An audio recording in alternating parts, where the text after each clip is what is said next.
तो नमस्कार, एक छोटा सा अपडेट शेयर करती हूँ आप लोगों के साथ। जैसा कि आप सभी जानते हैं कि भारत सरकार ने पिछले हफ्ते शुक्रवार को हिंदुस्तान की जीडीपी के आंकड़े जारी किए हैं। हिंदुस्तान की जीडीपी और स्टॉक मार्केट के बीच में बहुत तगड़ा कोरिलेशन होता है। कैसे? जिस दर से जीडीपी ग्रो करती है उसी हिसाब से स्टॉक मार्केट रिएक्ट करता है। हिंदुस्तान के शेयर बाजार में बड़ी बड़ी कंपनियां लिस्टेड हैं, उनके शेयर्स लिस्टेड हैं। जैसे जैसे कंपनियों का रेवेन्यू बढ़ता है, प्रॉफिट बढ़ता है, उस हिसाब से उनके शेयर प्राइस में मूवमेंट देखने को मिलता है। जिस हिसाब से जीडीपी बढ़ेगी, जैसे इकोनॉमी बढ़ेगी उस हिसाब से जीडीपी बढ़ेगी और उसी हिसाब से हमारा स्टॉक मार्केट घटेगा, बढ़ेगा, रिएक्ट करेगा। मैं आपके सामने कुछ डेटा रख रहा हूँ, ध्यान से सुनिएगा। भारत सरकार के डेटा के अनुसार फाइनेंशियल ईयर 24 में पिछले साल हम लोगों की जीडीपी 8.4% की थी और फाइनेंशियल ईयर 25 क्वार्टर 4 चौथी तिमाही में हम लोग 7.4% का डेटा सरकार ने बताया है। यानी कि पिछले साल मार्च में हम लोग 8% पर बैठे थे, इस साल हम लोग 7.4% पर बैठे हैं। फाइनेंशियल ईयर 23-24 में जो जीडीपी का जो आंकड़ा था वो था 9% की दर से हम बढ़ रहे थे।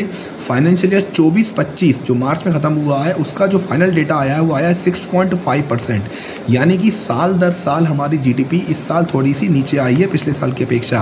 परंतु मैं आपको ये डेटा और बता दूं, फाइनेंशियल ईयर 23-24 में 9% की दर के बाद कुछ धीमापन देखने को मिला था।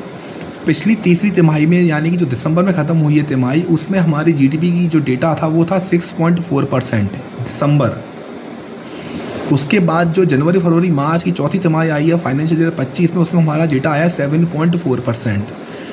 मैं दोबारा बता दूं, यानी कि तिमाही दर तिमाही हम ग्रो कर रहे हैं, परंतु साल दर साल हमारी जीडीपी अभी भी पीछे है। फाइनेंशियल ईयर 23-24 का जीडीपी का आंकड़ा था 9%, फाइनेंशियल ईयर 24-25 का जीडीपी आंकड़ा आया है 6.5%। यानी कि अभी हमारे हिंदुस्तान की जीडीपी में थोड़ा धीमापन देखने को मिल रहा है। परंतु ये एक बात आप ध्यान से सुनिएगा, रिकॉर्ड जीएसटी कलेक्शन और तिमाही के आधार पर बढ़ती हुई जीडीपी एक सकारात्मक पॉजिटिव संकेत है। ग्लोबल अनिश्चितताओं के माहौल में, टैरिफ के माहौल में, युद्ध के माहौल में भी अगर हम तिमाही दर तिमाही ग्रो करते हैं तो पूरी संभावना है कि हम 8.5-9% का आंकड़ा हासिल कर लेंगे आने वाले समय में, ऐसा अनुमान जताया गया है। यही कारण है कि स्टॉक मार्केट में आपको एक तरफा रैली, बड़ा मूवमेंट देखने को नहीं मिल रहा है। पिछले साल आपने स्टॉक मार्केट में बड़ा बुलरन देखा था, क्योंकि उस समय हमारी जीडीपी 8.5-9% की दर से बढ़ रही थी और इस साल जो जीडीपी फाइनेंशियल खत्म हुआ है हम लोग 6.5% की दर से बढ़ रहे हैं। परंतु तिमाही दर तिमाही हमारे आंकड़े सुधरे हैं। रिकॉर्ड जीएसटी कलेक्शन आना और ऐसे अनिश्चितता, ग्लोबल अनिश्चितता के माहौल में भी हमारी तिमाही दर तिमाही जीडीपी का बढ़ना एक पॉजिटिव संकेत है। जानकारी कैसी लगी कमेंट सेक्शन में बताइएगा। बाकी अपडेट न्यूज़ के लिए जुड़े रहिएगा। धन्यवाद।